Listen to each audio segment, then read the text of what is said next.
tidak bisa apa-apa. Makanya yang kemarin saya bilang, Mas, manusia ini kalau belajarnya sampai di tengah aja, di puncak, yang lahir ke di puncak masalahnya, merasa hebat sendiri di atas gunung, maha besar, Allahu Akbar, tapi pengen besar, menandingi Tuhan, alimnya, kan repot itu. Nah, kita ini aja pokoknya. Dilihat orang bunga malah alhamdulillah nyaman lagi. Nah, yang tampak biar tampak kita senyap aja, asik sama Tuhan. Tahu-tahu kita pulang selamat. Tahu-tahu kita pulang husnul khatimah. Wahai Fulan si Fulan, nanti tahun sekian, bulan sekian, hari ini, jamnya jam sekian, pulang ya. Siap. Nggak pakai jemput, digulung. Yang namanya roda kehidupan.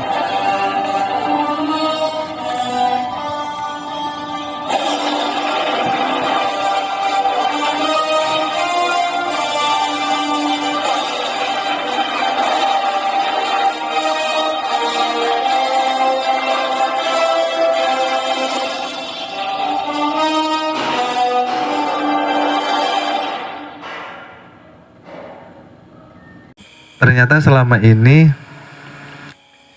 kita sendiri yang membuat hidup kita ruwet atau susah. Karena apa? Kita tidak mau tunduk sama Tuhan. Tunduk itu yang nyata. Kita harus menjalankan perintah sholat. Dan sholat itu ada 2 unsur. Karena kita mempunyai 2 elemen, zahir dan batin. Kewajiban perintah sholat kepada hamba Allah. Paham sekarang? Hamba siapa? Muhammad Jadi bukan kita ya. Nah, ingat ya. Kewajiban sebagai hamba Allah karena mempunyai sifat. Sifat itu apa sih? Rupa. Rupa itu apa sih? Yang terlihat. Adanya sifat karena berdiri kepada zat. Pahamkah? Contohnya begini. Kalau mau bikin wadah harus ada padi dulu. Itu zatnya, gambarannya seperti itu. Padi itu harus digiling dulu menjadi tepung, itulah dikatakan sifat. Lalu dari tepung bisa menjadi berbagai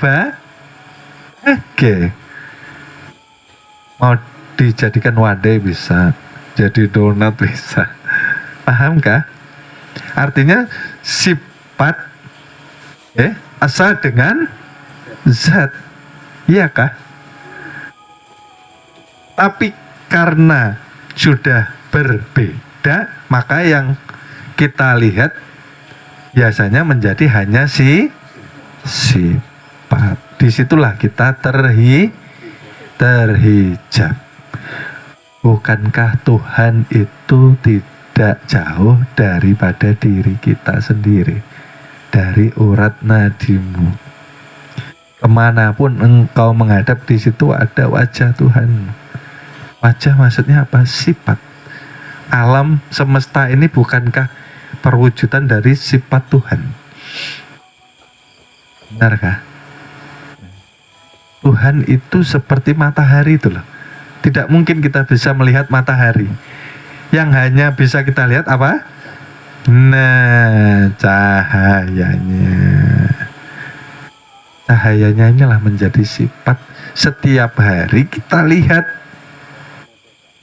Kalau kita lupa bersyukur ya lucu. Lucu seperti apa? Kita selalu diingatkan melihat kebesaran sifat Tuhan, tapi kada beingat. Nah, dalam hati akunya wonol benar. Bersyukur susah. Barang siapa bersyukur maka akan ditambah. Berarti tahu sekarang kenapa berkurang. Guru, saya sudah bersyukur tiap hari loh. Alhamdulillah. Nah, tapi setelah sholat, hati kita ini kada tunduk sama Tuhan, sujud nih. Di dalam sujud ini kita menyatakan bahwa kita ini dalam ilmu sudah tidak ada. Kita tidak ada. Bukankah yang sholat itu siapa sih? Yang sholat itu zat, yang disolatkan sifat. Di dalam sholat kita hanya mengesahkan. Mengesahkan itu seperti apa sih? Perasaan kita itu loh. Jangan lagi tersambung kepada perasaan senang dan tidak boleh. Caranya seperti itu. Hanya melihat kebesaran sifat Tuhan yang ada di dalam diri kita. Kalau sholat kita tidak bertemu Tuhan, maka batal sholat kita. Walaupun 70 tahun kita tidak pernah ketinggalan jamaah sholat di masjid. Allah Akbar. Tidak ketemu Tuhan. Tuhan nyata loh. Nyata. Melalui apa? Melalui sifatnya. Bukankah manusia tidak bisa sembunyi? Ya kan? Basornya Tuhan itu nyata melalui mata maka Tuhan tidak pernah bisa yang biasanya menipu kita biasa menipu Tuhan. Wah, kayaknya Tuhan ini nggak ada, nggak ada orang, bebas. Ya kah?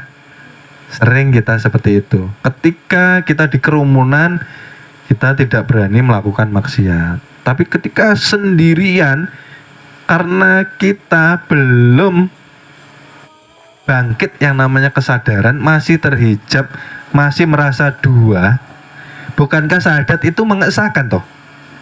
Maksudnya apa toh? Esahkan zat dan sifat supaya sampai kepada tuh. Ini loh syahadat. Oleh sebab itu, ya ini kalau kita tidak belajar bagaimana kita meningkatkan keimanan kita, gitu. Kalau tidak kita esahkan, bagaimana kita bertemu Tuhan, gitu loh. Makanya tadi saya bilang, di dalam sholat, ketika pikiran kita masih terbawa kemana-mana, karena perasaan kita masih terkoneksi, terhubung dengan perasaan. Sholat itu tidak boleh terhubung dengan perasaan. Oleh sebab itu para wali itu ketika datang ujian kesedihan, wali itu tidak sedih. Ketika datang cobaan kesenangan, maka wali itu tidak bahagia karena tidak mau tersambung, terkoneksi dengan pikiran. Pikiran itu lemah, gitu loh. Kalau mau sholatmu sampai engkau melihat, menyaksikan Tuhan melalui sifat dan zatnya, maka diamkan perasaanmu. Lalu yang dipakai apa? Rasa. Punya rasa. Siapa rasa itu? Rasa itulah yang dikatakan Rasul. Rasul itu utusan. Siapa utusan itu? Ya, Muhammad hakiki yang bisa merasakan kehadiran cahaya Tuhan yang ada di dalam diri. Allah Akbar. Nah, ini mulai gunakan. Rasakan. Yang tajali di dalam dirimu yang dikatakan zat itu, nah ikuti biar sampai kepada tuh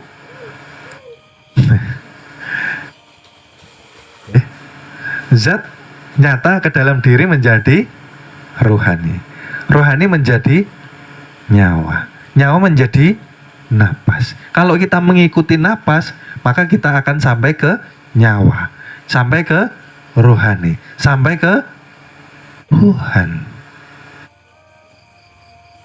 Manusia susah mi'raj kepada Tuhan karena tidak pernah melepaskan pikirannya. Pikiran itu seperti anak panah, sedetik bisa melesat kemana-mana. Jangan dipakai. Pahamkah ini? Pikiran jangan dipakai. Ini ilmunya para wali.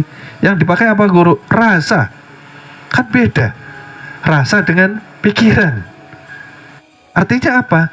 Jangan mau diajak memikirkan apapun, diamkan.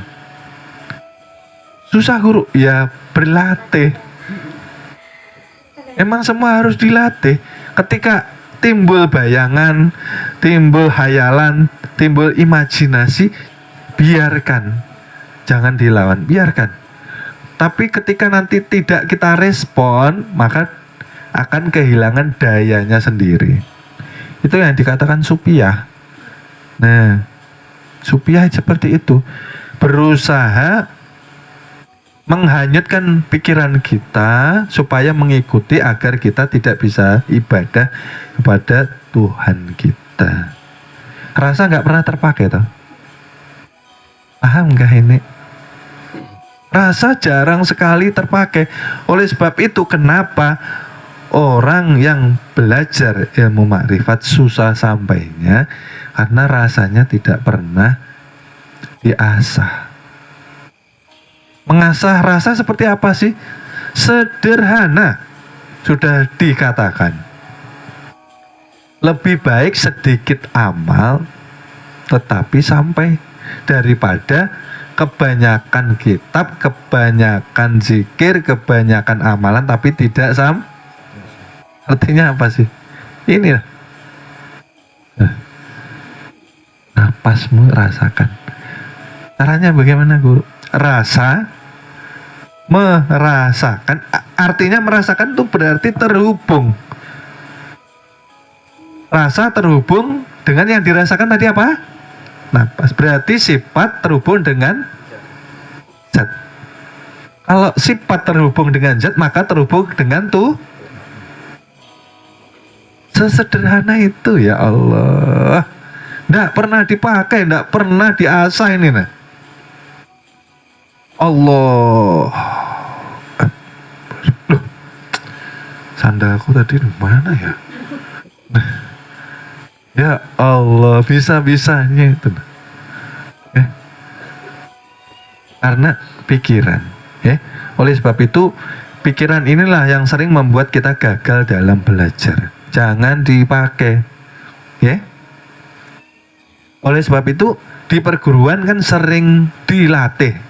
Yang tadi, tanda rasa bersyukur kita kembali ya ke awal. Tanda rasa bersyukur kita kepada Tuhan kita harus tunduk. Tunduk itu kan tidak boleh kompromi. Nanti dulu Tuhan, sabar toh Tuhan. Loh, Tuhan harus suruh sabar. Sabar. Tanggung ini loh. Aduh, mepet waktunya. Tuhan harus suruh sabar. Ya Allah, namanya tunduk. Taat, patuh itu totalitas. Artinya kita yang tunduk bukan Tuhan gitu loh. Waktunya sholat 5 waktu jangan sampai dilepas gitu loh. Apalagi belajar ilmu mengenal diri, belajar ilmu makrifat itu harus semakin tunduk gitu loh. Yang tadinya tunduknya setengah-setengah, kalau belajar makrifat harus totalitas. Totalitas itu tanpa batas. Artinya apa tanpa batas itu? Walaupun kita sakit seperti apapun, ketika masih bisa sholat, harus kita kerjakan. Bukankah kalau tidak bisa berdiri, bisa tidak bisa duduk, bisa nah, tidak bisa bergerak dengan kedipan loh. Ini sakit sih. Aduh, gigiku sakit. Manjanya. Ya. Ingat, belajar ilmu makrifat bukan untuk membinasakan syariat. Ingat ya, belajar ilmu makrifat untuk menegakkan syariat junjungan Nabi besar kita, Nabi Muhammad Sallallahu. Ditegakkan, jangan dibunuh. Ditegakkan, jangan dibinasakan. Gitu loh. Itu mi'raj kita kok itu. Itu jalan kita bertemu Tuhan gitu loh. Kok malah dilepas? Ini salah kaprah. Kalau makrifatnya yang terlipat, ini repot ini guys. Makrifatnya sebuku repot ini. Repot artinya apa? Mereka sangat disayangkan. Kita tidak boleh mencela. Kita tidak boleh menyalahkan. Di sini kita harus meluruskan. Karena itu saudara kita. Kalau kita diam artinya kita bertanggung jawab. Karena kita tahu jalannya. Sedangkan mereka tidak tahu jalannya. Kalau kita diam, siapa yang kena pertanggungjawaban? Kita. Orang belajar makrifat tidak mau sholat, hati-hati. Yang dipakai ini badan siapa? Hamba ini hamba Allah loh. Wajibannya kan sholat. Maka ada zahir, ada batin. Maunya yang dipakai batinnya saja. Itu namanya koler. Mohon maaf, akan kami lanjut ke episode berikutnya.